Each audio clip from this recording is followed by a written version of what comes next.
Welcome to a Healing Peace podcast. My name is Kimir Baker. I am an overcomer, writer, speaker, and God enthusiast. I am fueled by helping women achieve their emotional healing so that they can live the abundant life God has for them. In this podcast series, we provide faith-based inspiration to mend from emotional hurt, along with tools and tips for emotional wellness. In your journey, as you apply these tools and tips, you will begin to live the transformed life that you always desired. In fact, you will possess a new you. Welcome back. I hope you enjoyed our previous segment about our self-worth. Our self-worth is so valuable. Over time, you may want to go back and re-listen to those 4 episodes, podcast number 83, 84, 85, and 86, to cultivate your self-worth. Before I get into this episode, you know what time it is. It's our wonderful PSAs. Yay! Okay. Y'all might be able to tell me for verbatim what they are. Here we go. Please take a moment to subscribe to our channel on whatever device you're listening to us on. Please leave us a great review and do not forget to tell your friends about us. We are in the encouragement business and love to shout out. Now, back to this episode. I got a question for you. You know how I like to ask you guys some questions. It's a great opportunity to get you started reflecting and thinking as we get going. I don't want to disappoint, so here we go. Have you ever had a season in your life where you felt like everything or everyone was taken away from you? No matter what you did, someone else left your life. At that moment, you felt alone and you questioned, maybe, am I doing something wrong? Or how about you deliberately left relationships, a job, or the like because you knew that you wanted to do something else in life?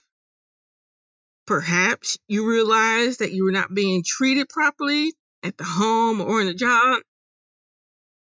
Or you just wanted to have a new adventure.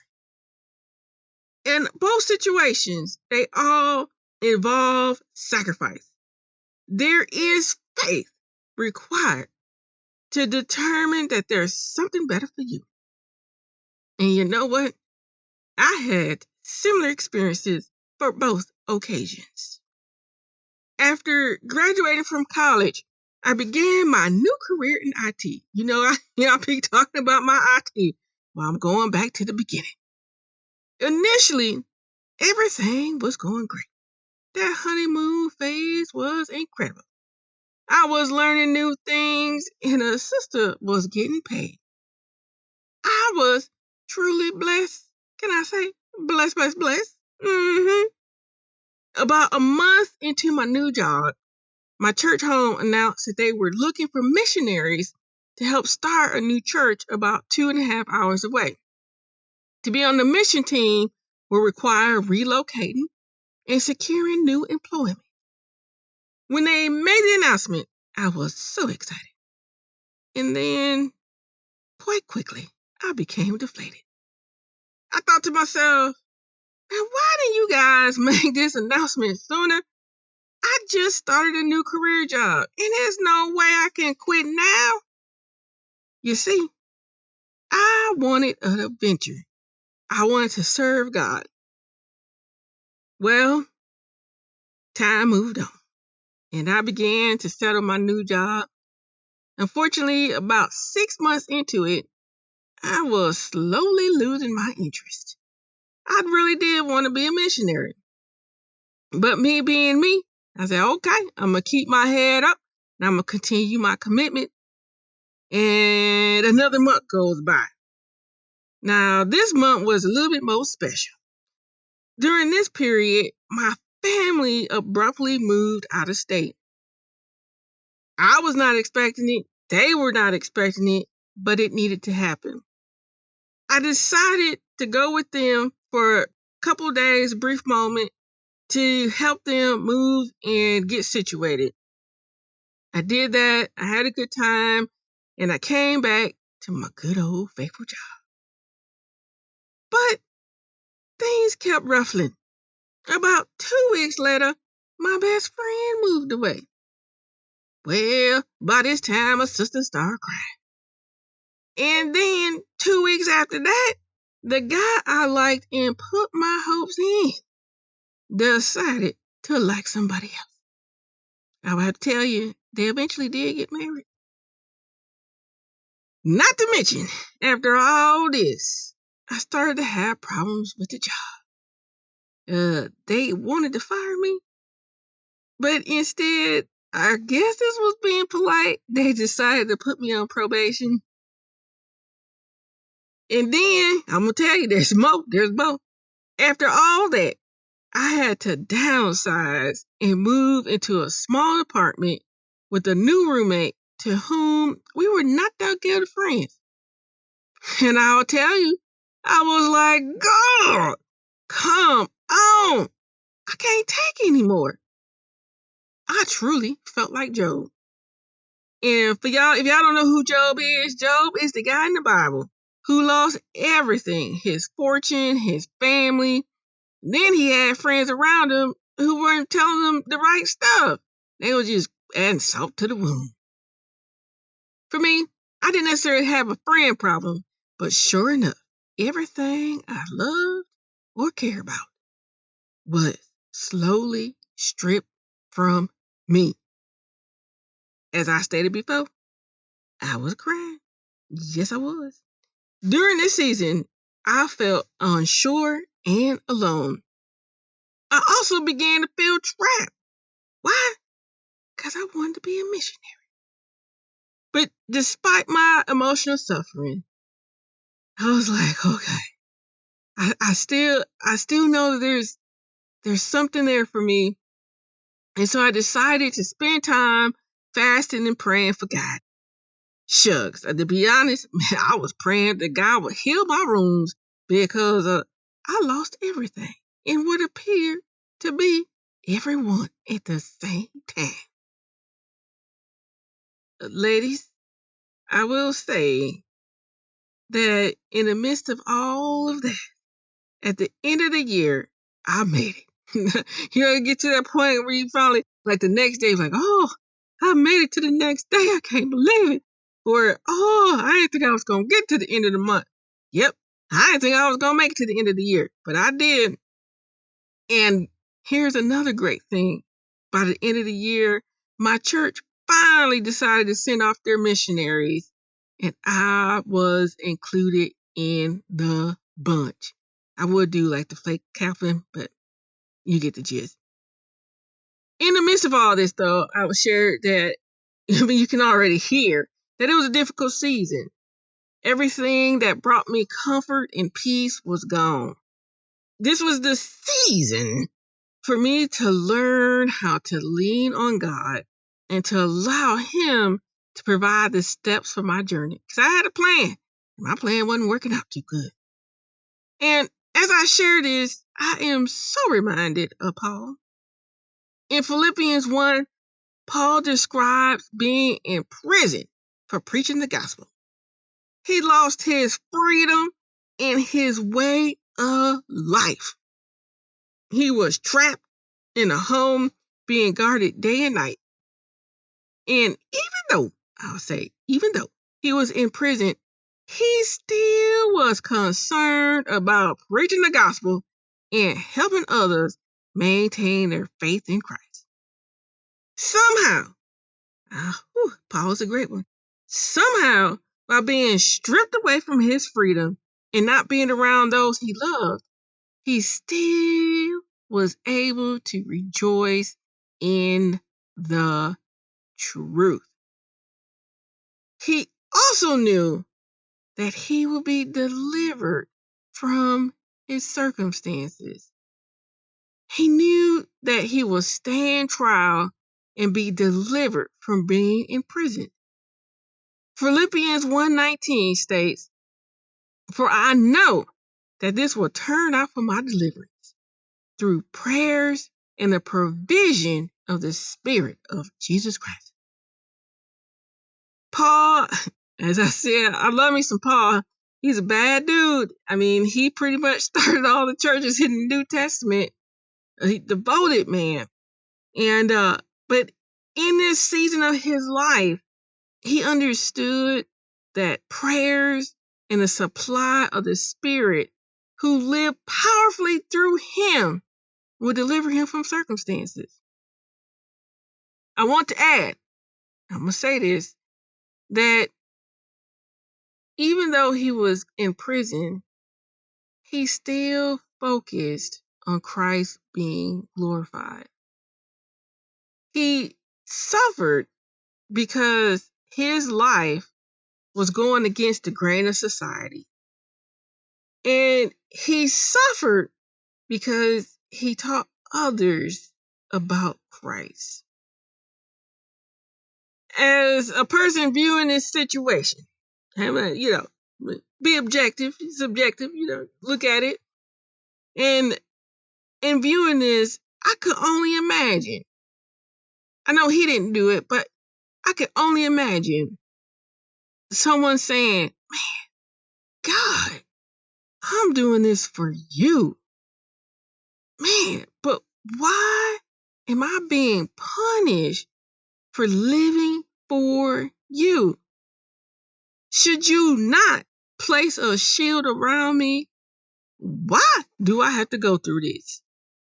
You could have stopped this a long time ago. Finally, God, I just flat don't want to do this anymore. This is not how I pictured my life." And I know as things get hot, these are some of the questions that we throw out there. And especially when we're doing something good. And I'll tell you, even though God didn't spare Paul from having this experience, God supplied Christ to help Paul get through it. And this is very, very key. So many times we have difficulty in recognizing the manifestation of God through Christ because we immediately think that we do not deserve to be in the situation. And before I move on about Paul,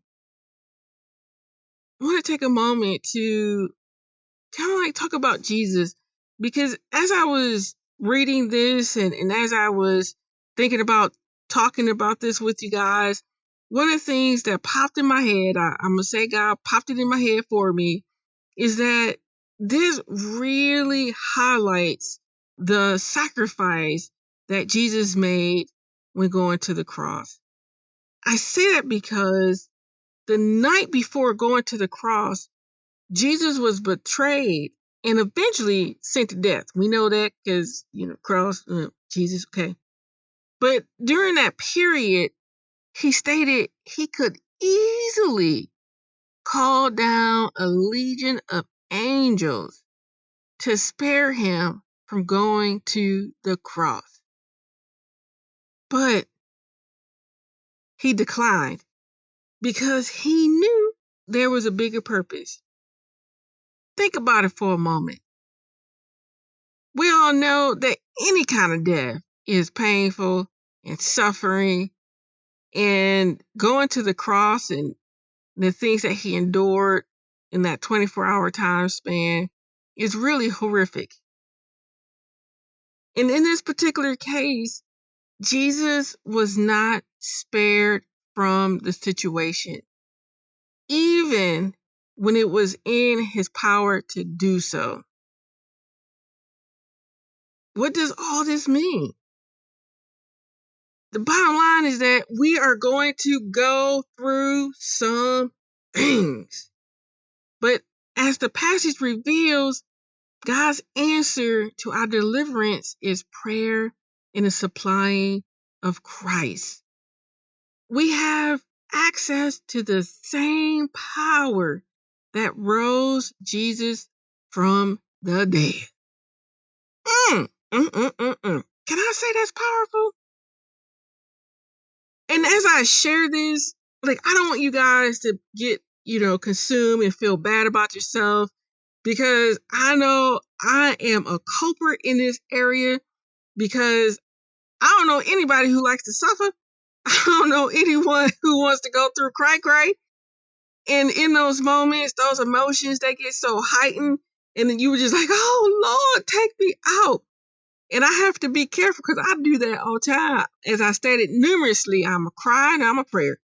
But one of the things that God is constantly teaching me is that in that moment, I don't have the bigger picture.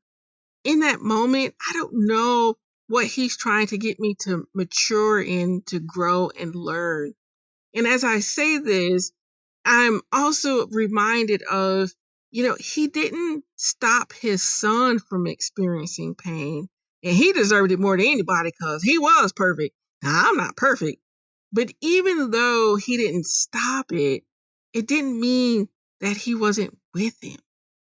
It didn't mean that He didn't hear his cries. It didn't mean that He didn't have compassion for his hurt and his pain.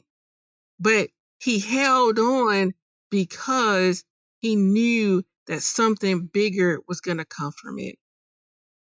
And sometimes, I'll tell you, when I was going through my Job season, I had to fight to get to a place of surrender. And that still exists. I spent months praying and fasting. I said that already. But I'll tell you what my true fight was. It was to be in tune with the supply of the Spirit living through me. Sometimes we just don't know that the Spirit is living and guiding us through circumstances. Sometimes we just don't know that the Spirit is the one providing us with the strength to keep going. As I say this, you know how I be talking about my little bike rides. I'm going to bring up my little bike ride. A couple weeks ago, I went from a little ride. The temperature is starting to cool off a little bit. So it was a wonderful day. Nice, sunny, nice little breeze. Had my little music on. Just chilling. Just my little de-stress time. And by the time I finished, I went, mount my bike and to, head home. And as I was mounting my bike, my arm got caught underneath the seat. And as I tugged to set my arm free, the pin from a little watch band snapped. And my my little watch was dangling. I caught it real quick before it fell to the ground. And I noticed that the pin was missing, and that's why, my watch was dangling. So I got myself situated and decided, okay, let me go ahead, finish mounting the bike, and then I'll work out a solution. And while I was mounting the bike, I became frustrated. I did. Because I didn't want my new watch to be broken. I hadn't had it that long. And then, so while I was mounting, I started thinking, okay, like, how am I going to fix this? How are we going to make this work? So I started thinking about my old watches at home. And I was like, well, what I'll do is I'll just go home and get the band from my old watch and put the little pin in, and then I'll have my watch. I was like, okay, I got a solution. But by the time I finished mounting my bike, I started thinking, man, I just don't want to go home with a dangling watch. Most people would just put it in the car and just wait. Not so much for me. What did I do? I decided to stoop down on the ground to look for the little silver pin. So I looked. And I looked. And about 2 minutes later, I found it. Of course, I was so ecstatic. I was like, oh, I found my pen. Found my pen. I mean, it was tiny. I picked it up and put it back in my watch. And so my watch wasn't dangling. And I felt really great about being able to go home with my watch fixed. Because on the one hand, too, I was thinking, well, you know how sometimes you start getting distracted? I didn't want to go home and get distracted from getting my watch fixed. So I was like, I'm just going to go down. I'm going to hunt for it. I'm going to find it so I can go home and do what I need to do for the rest of the day. And you're like, Kamara, why are you telling me about this pen and this watch? This don't make any sense. Okay. Here's the point. Here's a point in my lovely description. And that is, sometimes we just got to get on our hands and knees to seek out the Spirit in our lives.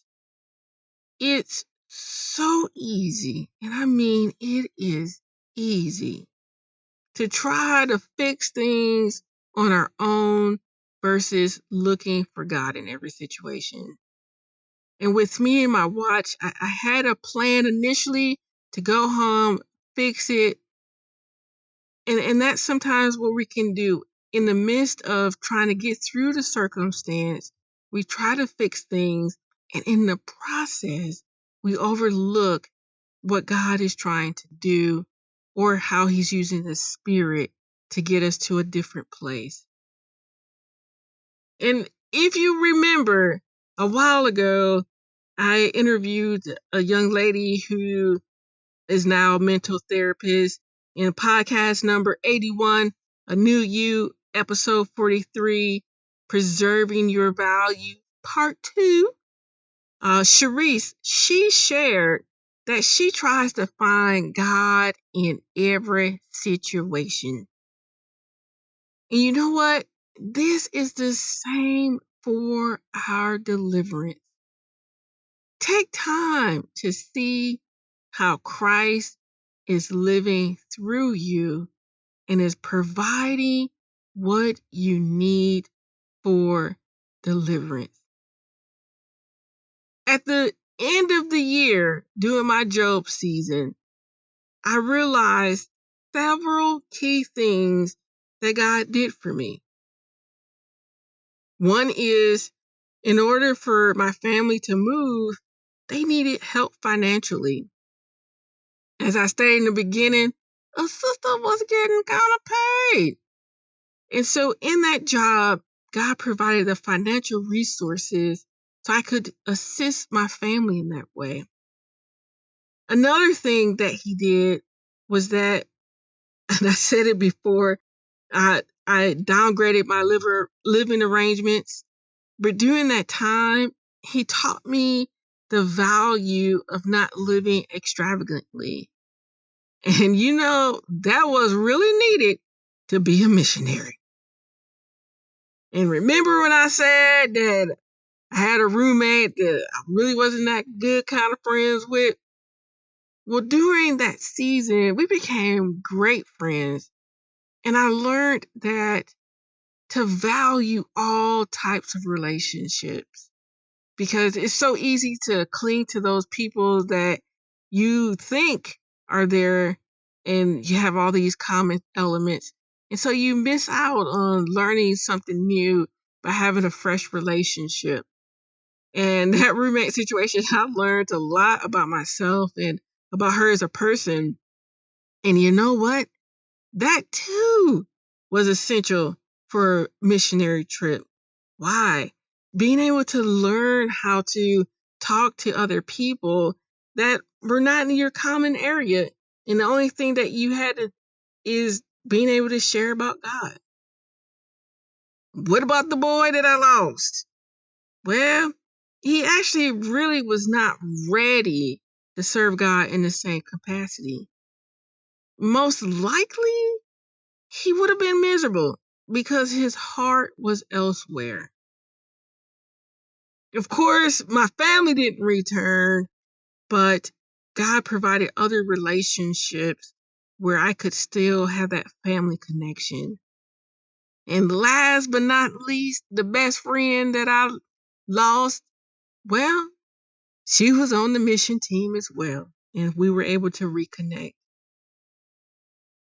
I say all those things because during the season, I wasn't keenly aware of the bigger picture. what God was doing.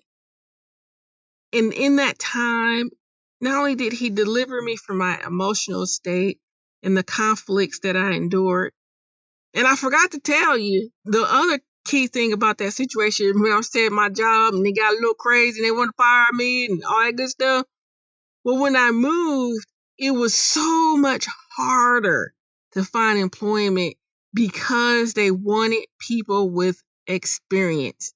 And if I did not spend that year getting that experience, I wouldn't have been able to work and financially support myself doing the mission team. So again, in all those things, God was working out for my good. And I say all this as I began to close out, is that God is continually with us. And it takes time and persistence to discover how God is supplying Christ for our deliverance. I don't want you to give up on it. I want you to be able to spend some time and wrestle through those things that are uncomfortable and challenge and go back through and look at, man, what am I learning in this season? How did my needs get met this time? How did I get delivered from losing everything? I mean, go back. All right. Cause I'm about to go on a tangent. I'm like, oh, we're gonna be here all night. I'm gonna settle up. And I just want to share that next week, oh, it's gonna be incredible. Ooh, I'm so excited. I have a friend coming. I've been waiting for this friend to come for a good minute. She's very wise, and I look forward to the things that she's gonna talk about.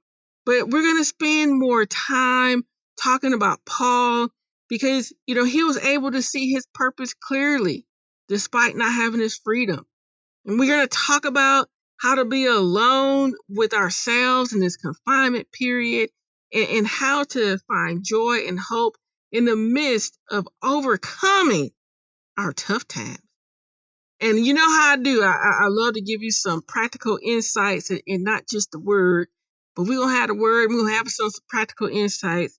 But again, I just want to encourage you with, we all going to have hard times, but God is here to help us overcome. He is here to deliver us. We may still have to walk through that part of the season, but by gosh, he's going to be there to take care of us and supply our needs. All right, now come back next week. We're just getting started talking about these things, and I'm excited for what's to come.